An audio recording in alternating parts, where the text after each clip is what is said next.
What do you guys think about in 2018 gender roles? Are those still relevant, or have they changed? Are they non-existent? What are your thoughts? Sure. I mean, they still exist in the physical, but character-wise, you need to pack them away. Otherwise, you're not going to survive. But it's difficult to separate the physical from the emotions, because on the physical, there's still that physical strength, and it's become redundant. But for example, like a man still needs to change the car tire because he's got more power. A woman can't, but when it comes to conversation, you need to put that away. So the difficult thing is balancing between the two. And in 2018, if you still cannot adapt into the new environment, then nothing is going to work. But to answer your question in terms of do we believe in general still existing, they are there, but they can't come out. And the fact that they are there and you can't bring it out, then you've got that inner challenge or battle that you have to fight. I think they're there. I don't want to be a man. I like being female. I like him being the guy, but I feel that we have different roles to play. Okay. I'm not going to make sure that your shirts are ironed. As you know, I'm not a good ironing machine. I don't do those things. He does the ironing better than I do. I'm not here to make sure that, I've counted the number of beans that he needs to eat on a day. I feel that the gender roles are still there, but they are different. Okay. And the point is that we need to, like he said, adapt and ensure that I'm the woman that a guy, that's his age at this level requires to support him, and he's the man that I would require as a female that's working for a corporation, that has dreams of actually leading a corporation, that he supports me at that level. So I think for me, it's about the fact that we'll never be the same. Sure. And I think by saying that gender roles and whatever the case might be, it's not I don't feel undermined. I don't want to be a man. I'm so pretty. I'm so sorry. I don't want to be a man. I want to do the hard things. I think, I'm happy being a mom. I'm happy being a woman. Got you. With my touch, with my loudness, with my happiness. I'm happy being who I am. But I feel that I need to support you. But society is trying to equalize it. But we are society.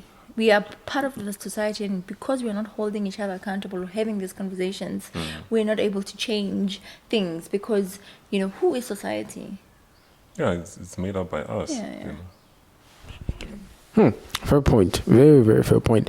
I mean, one of the key things in the old template, if I can refer to it that way, around masculinity was this concept of provision, right? That, the man is supposed to be the provider, and that was pretty much the sole role. So as long as he provides financially, puts food on the table, he can do, what he wants. We're in 2018 now. We're finding, for example, in this particular context, I mean, you're an entrepreneur, you've got a business. It's not like the money is rolling in yet in the millions. Does your inability at this point to be able to provide that level of provision that you were taught in the template make you feel less of a man? Whew, that's a very tough one. So, yeah, no, I mean, that's something that you can never take away from a man. A man is to provide. And I think women are also designed to receive, And the challenge in 2018 is that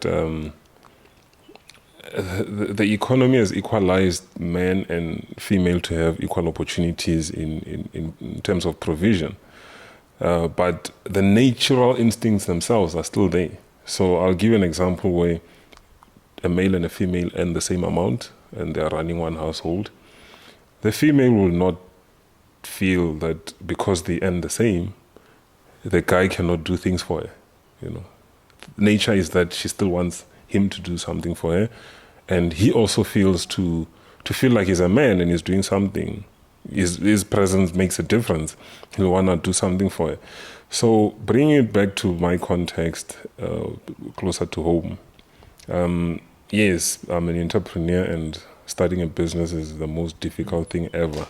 And like you mentioned, the cash flows are not structured, So there's times where there's nothing, and the lady will be looking and like, where are my flowers? Like,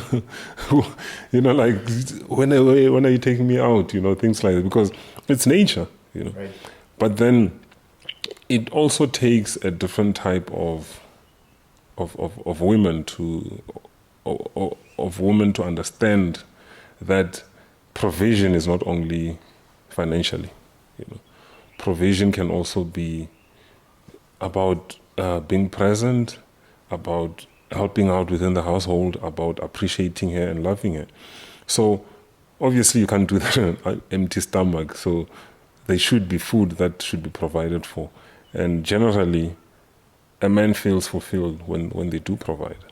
So the way that our economy is sitting now, where there's 50-50, I think that has brought a lot of challenges. But yeah, that's a topic of another day. And yourself, Michelle, what are your expectations and thoughts around provision? Do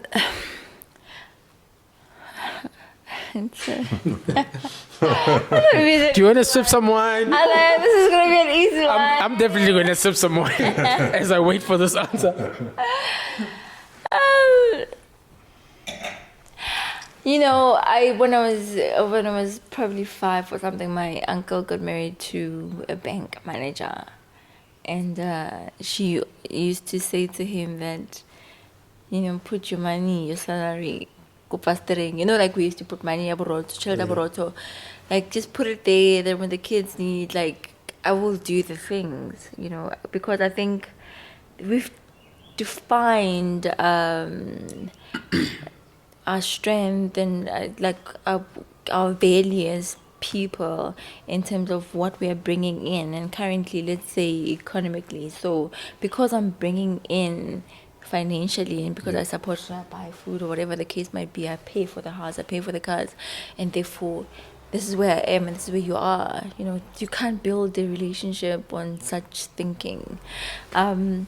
It's not easy. Again, it needs people that can have honest conversations about exactly where are we, how much do you have, how much do you have, and when are you getting, what needs to be paid. It needs to be so open and authentic. You cannot have these conversations where you're not able to be open about exactly your position as a person and your plans, so you can't believe when someone is not putting in the work. But if you see that someone is putting in the work and you believe in their dream, I mean, a house is a house. I was going to have a house without you, right, just as a single person. So why does it matter that you are paying for it now that I'm here, But when you're doing well, fine. If you want to provide. But I mean, it's not going to be a deal breaker if you're not, because, I've had assets before you and I'll have assets, It's just really about our well-being as a couple and how do we structure our things. But it's very difficult. It's not easy. It's not easy for one, because it seems like, because you are now providing, right. Right. It's... I think another sort of dimension I want to ask on the provision piece is, the old template, its definition of provision was purely financial. And, Mu, you touched a bit on it, is to say, how important are the other elements of provision, i.e. providing an emotional safe space, providing a spiritual safe space and being the spiritual, leader, etc., providing an environment where I know I can be vulnerable and it won't be used against me, etc., etc. Yeah. Is it that the 2018 version of provision? Is all of those things combined as total provision? And if that's true, is there one that's more important than the other, or are they just all on the same level? Balancing ourselves is key. Okay. So I feel that human beings, we are emotional, we're spiritual, physical, and trying to balance, it's important. So you kind of want to just balance, give me the physical and not give me the emotional, because I'm an emotional being, I'm a spiritual being. So therefore, it's important that you're able to tap into the different levels and actually just engage at those different levels. So I feel that it's important to try and find a bit of balance. I know you'll be strong at one point, but it's important to try and find a balance. And because we're not just spiritual beings, but we are emotional beings, we are physical beings, mental beings, and And for you, Mo, the other dimensions that weren't there when we were growing up, because I mean, it was, as you mentioned earlier, it was all about strength, having muscle, etc. How's the journey been in being able to provide all those other things, emotionally, spiritually, and all of that? Yeah, I think the old template is what we grew up seeing, and when you get to 2018, you need to apply something something different, and it becomes a bit difficult. So the old template focused more on the financial provision. And if you could provide financially as a man, then you couldn't do wrong. You didn't have to focus on the others. But in 2018, the others are starting to weigh more, because now the financial playing field has become level. So if you fail on the others, which is something that we didn't grow up seeing, then you end up not. So if you were to be providing for me financially, but not providing for me in other elements, then it's like, actually no, it's not working. And I mean, I suppose because you can't provide something that I actually can give myself. Exactly. But I suppose and it's a topic for another day, is on those core things that we've spoken about, emotional, spiritual, etc. I think in masculinity not yet being at the point where it's vulnerable with itself, I don't think we are reflective enough as men to even be self-conscious of our own emotional issues, our own spiritual issues, and all of that kind of stuff. And we need to be able to get to a place where we want to do it for ourselves, to be better people, before we feel like it's something that we need to do as a tick box exercise, just so Michelle doesn't leave me and I want to keep her. Because the minute it's not that kind of approach, then it's not authentic, and then we're basically back in the situation that we have today about very problematic and toxic masculinity.